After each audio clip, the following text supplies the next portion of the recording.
विजयदशमी पर्व की पावन कथा। नमस्कार साथियों। दशहरा हिंदुओं का एक प्रमुख त्यौहार है। अश्विन मास के शुक्ल पक्ष की दशमी तिथि को इसका आयोजन होता है। भगवान राम ने इसी दिन रावण का वध किया था तथा देवी दुर्गा ने नवरात्रि एवं 10 दिन के युद्ध के उपरांत महिषासुर पर विजय प्राप्त की थी। इसे असत्य पर सत्य की विजय के रूप में मनाया जाता है। इसीलिए इस दशमी को विजयादशमी के नाम से जाना जाता है। इस दिन लोग शस्त्र पूजा करते हैं और नया कार्य प्रारंभ करते हैं। ऐसा विश्वास है कि इस दिन जो कार्य आरंभ किया जाता है उसमें विजय मिलती है। प्राचीन काल में राजा लोग इस दिन विजय की प्रार्थना कर रण यात्रा के लिए प्रस्थान करते थे। दशमी के दिन रावण, मेघनाद, कुंभकर्ण का विशाल पुतला बनाकर उसे जलाया जाता है। दशहरा अथवा विजयादशमी भगवान राम की विजय के रूप में मनाए जाए अथवा दुर्गा पूजा के रूप में, दोनों ही रूपों में यह शक्ति पूजा का पर्व है। शस्त्र पूजन की तिथि है।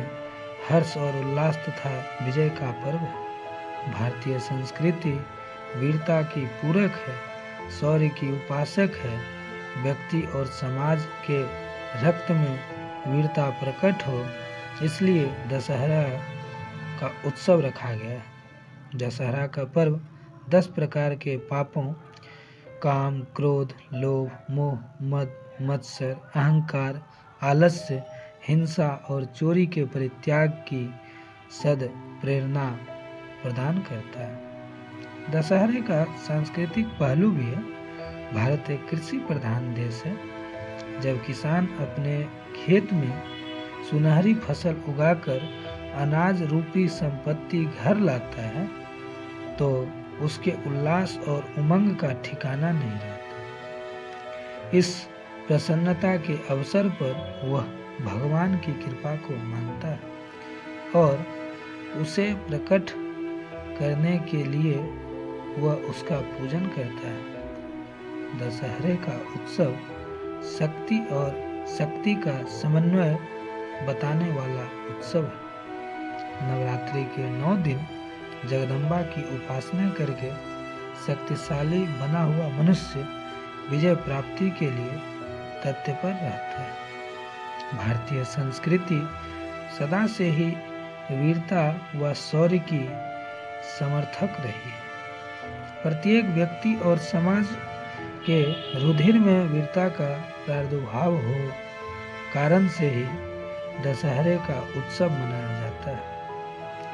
यदि कभी युद्ध अनिवार्य ही हो तब शत्रु के आक्रमण की प्रतीक्षा न कर उस पर हमला कर उसका पराभव करना ही कुशल राजनीति है। भगवान राम के समय से यह दिन विजय प्रस्थान का प्रतीक निश्चित। भगवान राम ने रावण से युद्ध हेतु इसी दिन प्रस्थान किया था। मराठा रत्न छत्रपति शिवाजी महाराज ने भी औरंगजेब के विरुद्ध इसी दिन प्रस्थान करके हिंदू धर्म का रक्षण किया था। भारतीय इतिहास में अनेक उदाहरण हैं जब हिंदू राजा इस दिन विजय प्रस्थान करते थे। इस पर्व को भगवती के विजया नाम पर भी विजयादशमी कहते हैं। इस दिन रामचंद्र भगवान 14 वर्ष का वनवास भोगकर तथा रावण का वध कर अयोध्या पहुंचे थे। ऐसा माना जाता है कि अश्विन शुक्ल दशमी को तारा उदय होने के समय विजय नामक मुहूर्त होता है। यह काल सर्व कार्य सिद्धिदायक होता है।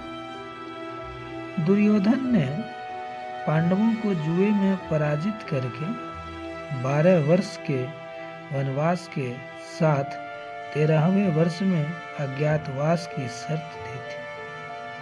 13वें वर्ष यदि उनका पता लग जाता तो उन्हें पुनः 12 वर्ष का वनवास भोगना पड़ता। इसी अज्ञातवास में अर्जुन ने अपना धनुष एक शमी वृक्ष पर रखा था तथा स्वयं विहंगता वेश में राजा विराट के यहाँ नौकरी कर ली थी। जब गौरक्षा के लिए विराट के पुत्र उत्तर ने अर्जुन को अपने साथ लिया तब अर्जुन ने शमी वृक्ष पर से अपने हथियार उठाकर शत्रुओं पर विजय प्राप्त की थी। विजयादशमी के दिन भगवान रामचंद्र जी ने लंका पर चढ़ाई करने के लिए प्रस्थान करते समय शमी वृक्ष ने भगवान की विजय का उद्घोष किया था। विजय काल में शमी पूजन इसीलिए होता है।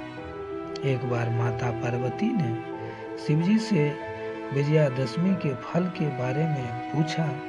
शिवजी ने उत्तर दिया, अश्विन शुक्ल दशमी को सायंकाल में तारा उदय होने से समय विजय नामक काल होता है जो सर्व मनोकामना पूर्ण करने वाला होता है। हम माँ से यही प्रार्थना करते हैं कि जो भी ये कथा को सुने हैं उनकी हर मनोकामना माँ अवश्य पूरी करें। साथ ही आप इतना ज़्यादा प्यार और समर्थन देते हैं, इसके लिए आपका बहुत बहुत बहुत आभार।